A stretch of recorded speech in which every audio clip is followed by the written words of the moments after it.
The due process was supposed to happen before they came here. Their kids' teachers get deported and their kids' soccer coaches get deported. Regardless of how many Americans you speak for, is literally the most undemocratic, most un-American thing I think I've heard.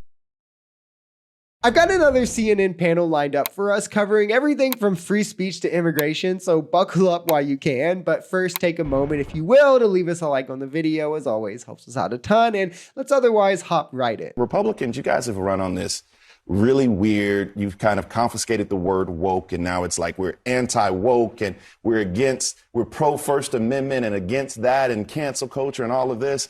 And then that's the first thing you want to do when people exercise the right. It's their job. It's your job to perform. Shut up and sing. Get on the stage. This is what you're paid to do. Okay. Stop being so self-absorbed. We know who's never running for office. Right. I mean, I'm so tired of this crybilly mentality personally from conservatives spending the entirety of the last, 2 to 3 years telling us that we're being silenced, we're being kept out of spaces and attacked for our views, and this is wrong because free speech is important and it's absolute and there should be no restrictions, and that's why canceling me for saying the N-word is wrong. But then they cheer Trump on as he says he'll arrest people for burning the flag, which is in direct violation of the First Amendment, then deporting legal residents for their literal beliefs in direct violation of the First Amendment, then targeting media companies and keeping them out of the White House because of their terminology in direct violation of the First Amendment, and now crying about band members who think that Trump sucks and wanting them punished. I mean, they are literally such crybabies who, given the chance, will also just instantly drop the boot on your neck. Like, we can never give these clowns sympathy. They had an option not to come in the first place. They had an option. They had an option to self-deport.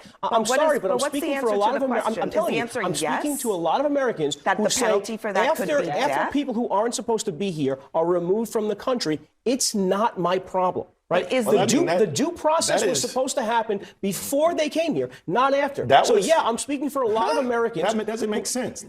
You should apply for citizenship, apply for a visa through the right channels, then you come. That's how you travel when you go out elsewhere. Can we just back up for 1 second? What you're saying right now, regardless of how many Americans you speak for, is literally the most undemocratic, most un-American thing I think I've heard on national TV in a very long period of time. And let me explain why. Because when you come to this country, you have certain rights, even if you're here illegally. It's not a crime. In fact, the Supreme Court has stated that being here illegally is not a crime. Can we just speedrun all the bad arguments? Can we do that together here quick? Okay, good. Well, first, that discounts the millions of immigrants who came here legally and just have since lost their status. Second, the Constitution is clear that it applies to all persons, not just citizens. It also doesn't say somewhere in fine print, doesn't apply if not here with proper documentation, as much as MAGA wants it to. Literally just nowhere in the Constitution. It doesn't matter what other countries do. We have a Constitution. They don't. Crossing the border without proper documentation is a civil offense. It's not even as serious as a speeding ticket. How would we even know they're undocumented without them being in front of a judge and getting due process? Their ethnicity, does that sound like, not Gestapo-ish to you? Who cares how many Americans you speak for? 51% of Americans spoke for slavery. Would MAGA defend it then? This should be the official platform of the Democratic Party. That's not what I just said. That's not what I just said. But I'm hearing you. Most Americans want this guy. You know what? You're actually wrong. Donald Trump, in the most recent polls, is underwater on the handling of immigration for the first time. And it's not because of the way he's handling the border. CNN poll, all of the polls. Go read. Okay. He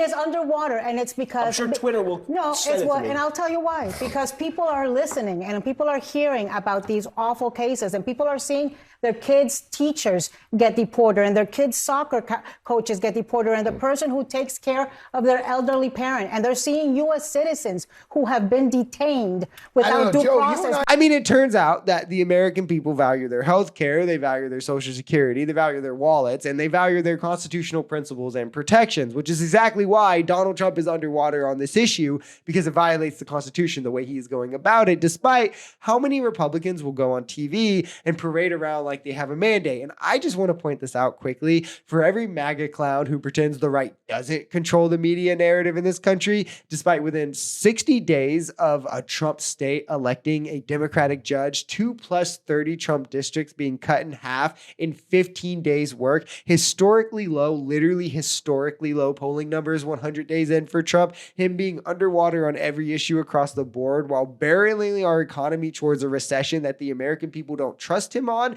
and clearly do not want. It's the fact that Republicans can still get away with saying things like he has a mandate or that this is what the people want that showed that they have the control of the narrative in this country. They can say this and not be laughed out of the building.